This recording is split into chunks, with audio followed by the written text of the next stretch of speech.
పాపం చిన్నపిల్లలకి చాలా టార్చర్ అయిపోయిందండి. వాళ్ళ బతుకు దుర్భరం అయిపోయింది అనమాట. అందరూ వాళ్ళ మార్కుల మీద ఫోకస్ చేసేవాళ్ళు అనమాట. ఇంట్లో ఏమో తల్లిదండ్రులు, స్కూల్లో ఏమో టీచర్లు, ఆఖరికి పక్కింటి ఆవిడ కూడా అడుగుతుంది, మీ వాళ్ళకి ఎంత పర్సెంటేజ్ మార్కులు వచ్చాయి అని. దానికి ఎందుకండి, ముందు వాళ్ళ పిల్లల సంగతి చూసుకోమనండి. తల్లిదండ్రులు కూడా పిల్లల్ని చాలా టార్చర్ పెట్టేస్తారనమాట. వాడికి 60% వచ్చింది అనుకోండి, 70 ఎందుకు రాలేదు, 70 వచ్చింది అనుకోండి, 80 ఎందుకు రాలేదు, 80 వచ్చింది అనుకోండి, 90 ఎందుకు రాలేదు అని అంటారు.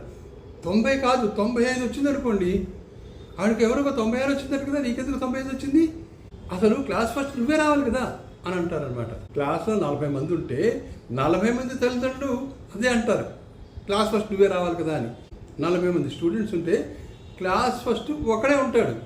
పిల్లలు మీ ఇంట్లో అటక మీద పాతకాలం లాంటి ట్రంక్ పెట్టుందనుకోండి, ఒకసారి దాన్ని దింపి దాన్ని ఓపెన్ చేసి చూడండి.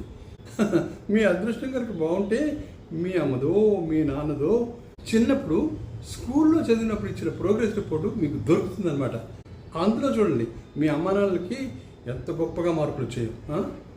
అత్యవసర మార్కులు వచ్చుంటాయి వాళ్ళకి, వాళ్ళు ఇలా రెచ్చిపోతూ ఉంటారనమాట. ఇంక ఈ కార్పొరేట్ స్కూల్స్ ఉంటాయి, వాళ్ళది చాలా జాలి హృదయం అండి. పాపం అందరి పిల్లలకి 80, 90, 95, 100% మార్కులు ఇచ్చేస్తూ ఉంటారనమాట. మరి తల్లిదండ్రులు బాధపడకూడదు కదా, బోల్డ్ అంతా డొనేషన్స్ కడతారు లక్షల్లో, మరి అందుకనే అలా ఫ్రీగా ఇచ్చేస్తుంటారు మార్కులు. వీళ్ళు పెట్టే టార్చర్కి పాపం కొంతమంది తట్టుకోలేక సూసైడ్లు కూడా చేసుకుంటున్నారు. బుద్ధి లేదా మీకు? ఊరికే పిల్లల్ని టార్చర్ పెట్టుకుంటూ. నేను ఒక గమ్మత్తైన విషయం చెప్తాను.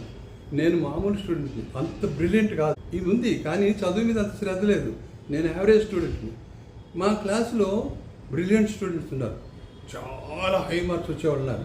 విచిత్రం ఏంటంటే డిగ్రీ అయిపోయాక ఫస్ట్ నాకే ఉద్యోగం వచ్చింది, వాళ్ళకి తర్వాత ఎప్పుడో వచ్చింది ఉద్యోగం. ఫ్రాంక్గా చెప్పాలంటే మీకు 60% మార్కులు వచ్చినా 70% మార్కులు వచ్చినా కానీ మీ అందరికి వచ్చేది ఒకటే ఉద్యోగం, సాఫ్ట్వేర్ ఉద్యోగం అంతే. ఏం పొడి చేస్తున్నారనేది బాగా చదివిన వాళ్ళు అందరికీ ఒకటే. కాబట్టి తల్లిదండ్రులు పిల్లల్ని ఊరికే హెరాస్ చేయకండి. పాపం ఇప్పుడు పిల్లలేమో 24 గంటలు హోంవర్క్లు, స్కూళ్ళు, వీటితోనే సరిపోతుంది.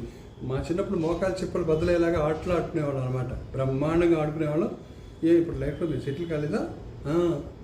వాళ్ళని ఎప్పుడు హెరాస్ చేయకండి.